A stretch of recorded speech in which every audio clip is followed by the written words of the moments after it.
Voici un bilan de la fertilité du sol à travers le maïs. Quand je parle de fertilité, là, je parle surtout d'azote. Donc, je commence par la planche la plus pauvre en azote. Donc, on voit ici le maïs qui fait 1 mètre 30 maximum de haut. Alors, bon, en plus, il a manqué un peu d'irrigation ici. L'année dernière, au début de l'année dernière, j'avais mis du fumier et planté des choux. Ensuite, je ne l'ai pas cultivé. Là, cette saison, j'ai mis du fumier de cheval, essentiellement pour couvrir le sol. Ici, on n'a pas de pluie. Il se décompose pas hein, en ce moment le fumier de cheval. Donc, il a libéré très peu d'azote. Et le maïs, bon, même si ce maïs il est intéressant, il n'est pas très gros comparé à d'autres planches de culture. Donc ici c'est le maïs brun là. Voilà la taille. On voit aussi qu'ils ont souffert, je ne sais pas arrosé depuis longtemps. De toute façon ils sont en fin de cycle là. Voilà, plusieurs maïs non seulement n'ont pas pris de la hauteur, mais en plus n'ont pas produit de fruits. Voilà pour cette première planche. Voilà encore une planche qui n'était pas riche en azote. Alors là pareil, hein, j'avais mis en début d'année un peu de fumier de cheval pour couvrir le sol. Il n'y a pas de pluie par ici, donc il ne se décompose pas, il protège essentiellement le sol. Bien sûr, j'ai ramené aussi beaucoup de matière ligneuse, carbonée, pour que peu à peu le sol se régénère ici. Pas bien régénéré ici le sol, c'est la zone la plus loin de la maison et c'est la moins traitée. Donc on voit que le maïs il s'en sort vraiment pas. Il fait 60 cm, celui-là peut-être à 1 mètre. Et par contre les concombres en début de saison n'ont pas énormément donné. Là on voit quand même que je suis en train d'arroser, là j'ai mis l'irrigation parce que ça faisait plus d'une semaine que je n'avais pas irrigué ici. Les températures ont baissé donc j'ai ralenti l'irrigation. Voilà, maintenant le poivron il s'en sort mieux que le maïs. Quelle explication, je sais pas, il a peut-être réussi à percer la couche d'argile un peu dure. Ou peut-être qu'il demande moins d'azote. Voilà, le maïs il est vraiment petit ici. Voilà, deuxième planche. Troisième planche de culture, celle-ci, ça va un peu mieux. Les plants ils font environ 1,50 m. Les fruits, bon, les fruits sont intéressants. Même si le plant n'est pas très haut, le fruit reste intéressant. C'est du maïs popcorn. Voilà, bon, c'est un peu irrégulier, celui-là est un peu petit. Mais bon, c'est même si les plants, on voit qu'ils n'ont pas eu énormément d'azote, ils ont quand même produit du fruit. On passe sur la troisième planche ici. Les plants sont un peu plus hauts, ils vont faire jusqu'à 1,60 m, 1,70 m, 1,70 m. Un peu plus haut, les fruits un peu plus gros.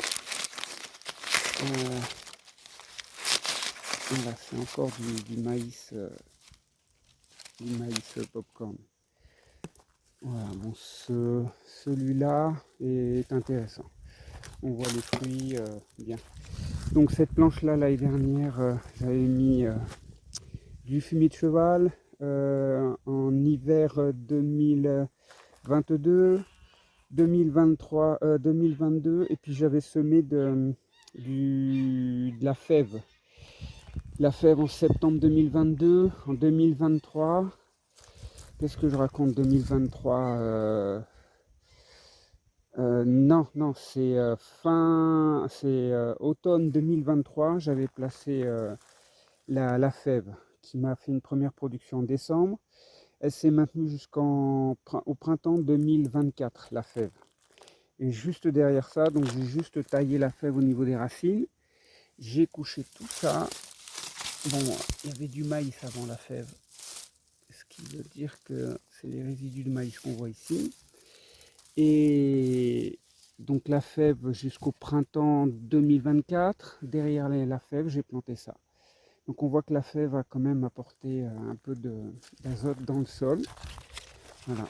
J'avais donc toute la saison du liseron qui a poussé à travers ça, mais on le voit plus. Et peut-être que comment il est le sol ici. Si le but c'est quand même de placer du maïs aussi pour décompacter le sol. Et le sol, bon, les premiers centimètres, ça peut aller, mais je vais pas bien plus loin. C'est quand même assez des blocs un peu durs ici. Ok, on va voir. L'idée, ce serait quand même de rapporter beaucoup de matière fraîche coupée et par-dessus ça, mettre du fumier de cheval. Et ça va rebooster un petit peu en nitrogène, en azote ici. Voilà, sur cette planche-là, les 2 dernières années, j'ai pas cultivé. Cet hiver, j'ai quand même mis l'irrigation pour redynamiser la vie du sol ici. Et donc il y a 1 mois et demi, 2 mois, j'ai semé un reste de vieilles semences de sorgho balai. Alors le sorgho balai, on voit celui-là là-bas, il atteint 3 mètres. Hein. Et là, ouais, 3 mètres, 3 mètres, 2 mètres 60. Voilà. Et puis on voit qu'il a trouvé son azote ici. Hein. Donc le fait de mettre de l'irrigation, ça a revitalisé, redonné vie au sol. Les mauvaises herbes ont commencé à sortir, les adventices. Il y a tout un cycle biodynamique qui s'est mis en place avec toute la vie du sol, que ce soit les bactéries, les nématodes, les protozoaires, les champignons. Et tout ça a relargué de l'azote. Et sur cette planche-là, donc je m'étais plaint qu'il n'y avait pas assez d'azote quand je les ai semés, ils poussaient lentement. Finalement, ils ont trouvé l'azote, bien, hein, belle couleur. Ils sont pas très hauts, Les fruits,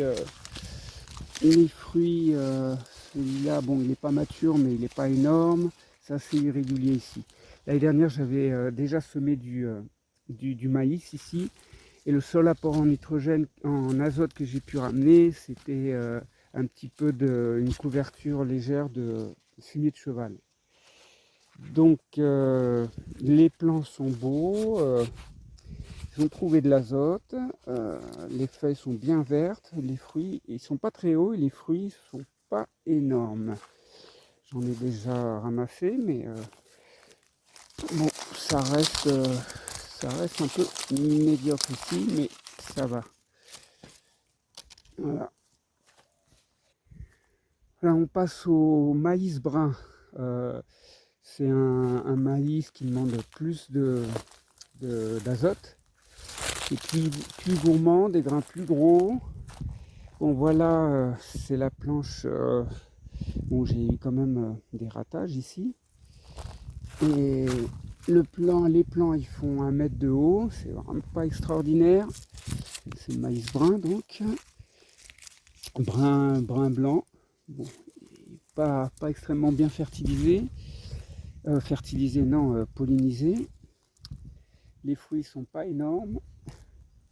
Voilà. À peu près le même topo sur cette planche. Donc c'est des planches que je cultive pas toutes les années, pas très fertiles. Je travaille pas le sol hein, de toute façon. Donc l'idée c'est de décompacter aussi avec l'aide des racines du maïs. Donc ce maïs il est assez fétiche.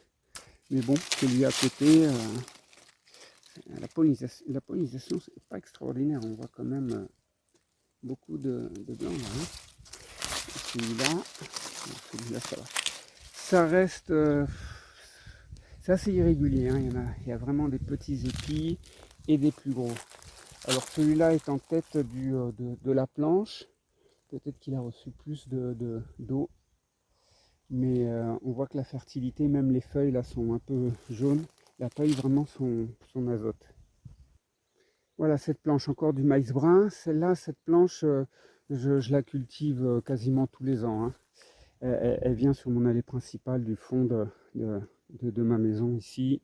Donc cette zone-là, elle est ouverte et je cultive régulièrement. Et le maïs va un peu mieux. Donc celui-là, il fait allez, 1,70 m en moyenne. Et les épis sont corrects. Les feuilles, on voit qu'elles n'ont pas eu énormément d'azote. Elles sont un peu jaunâtres. Mais les fruits sont corrects. Tout ça, ça y est, c'est prêt à être ramassé. Voilà comment il est. Et là aussi, la pollinisation, elle n'a pas été complète.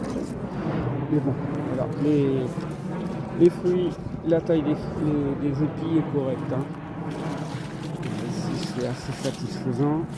La fertilité, bon, c'est pareil, je dépose du fumier de cheval au sol. Et ça libère un petit peu d'azote, tant qu'il y a un peu d'humidité aussi. La vie du sol aussi travaille à décomposer ça, les champignons. Donc voilà, ça s'est relativement bien passé ici.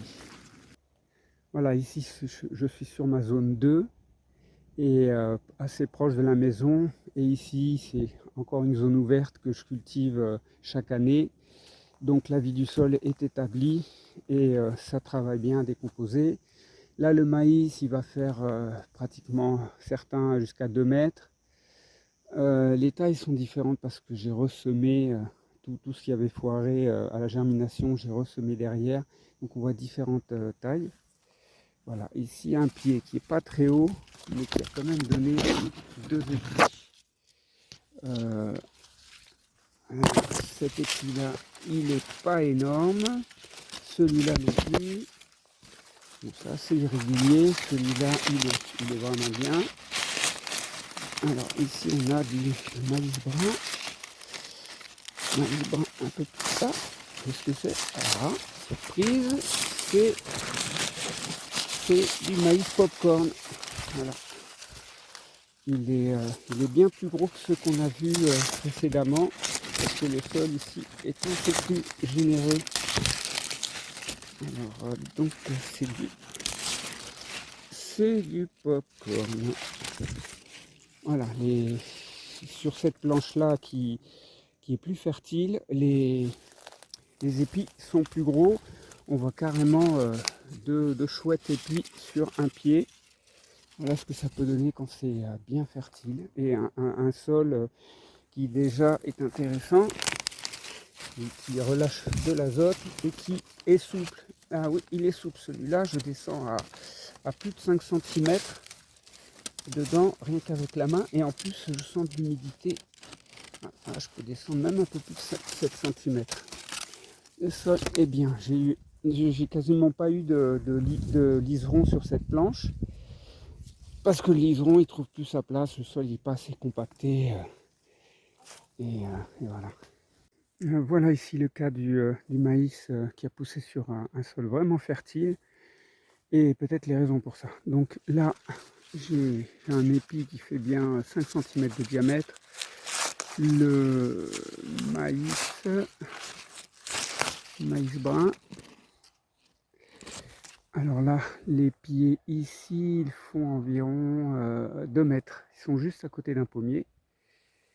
Et donc c'est ce que je voulais signaler ici, c'est que là j'ai mes maïs les plus puissants, les mieux développés. Celui-là il va faire plus de 2,50 m. Il pousse au pied d'un Melia azedarache, on appelle l'arbre du paradis.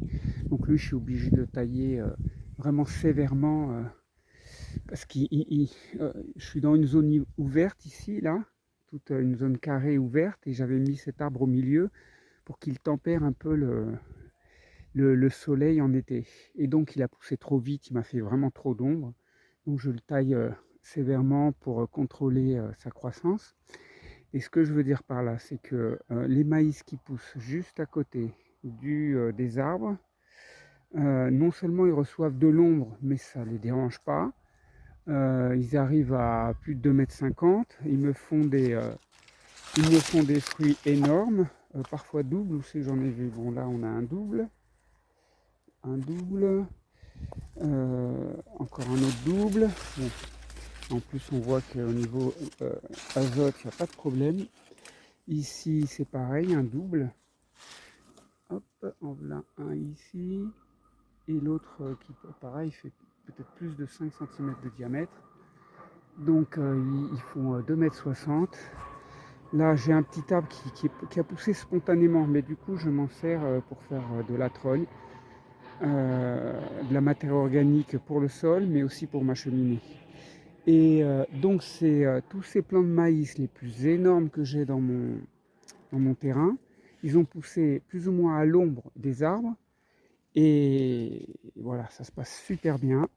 Alors, sûrement qu'il est question de mycorhize ici, hein. Non seulement en hiver, les arbres ils perdent leurs feuilles, ils viennent se poser, ça fertilise le sol. Et en plus, avec la mycorhize, c'est excellent.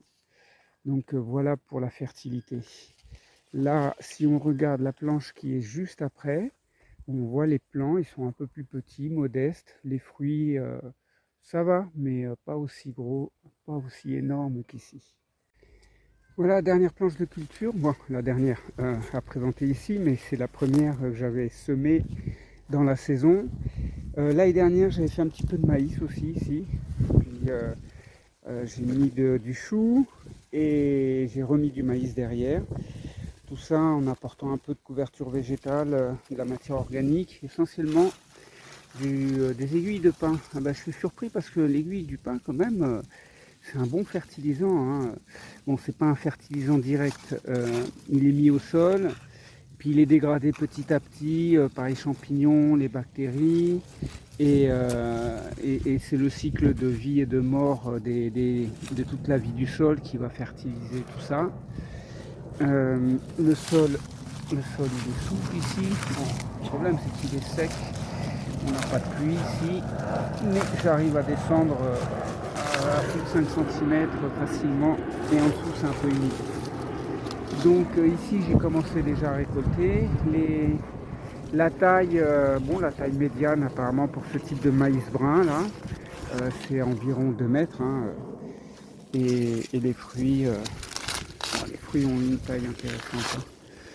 Celui-là il doit faire 4,5, quelque chose comme 4, entre 4 et 5 cm de diamètre.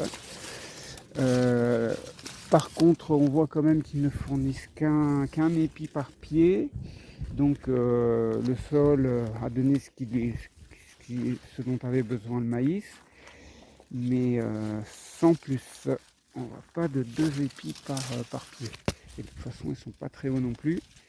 Voilà, cette planche-là, bon, lui, c'est régalé, hein. C'est une grosse bête. Une grosse bête de 5 cm de diamètre. Voilà. Voilà, 2 pieds. Et lui, il fait 2,50 m. Et il a réussi à donner 2 beaux épis. 2 beaux épis. Celui-là, bon, il s'est semé ici, je ne sais pas trop comment. Mais il a trouvé son azote.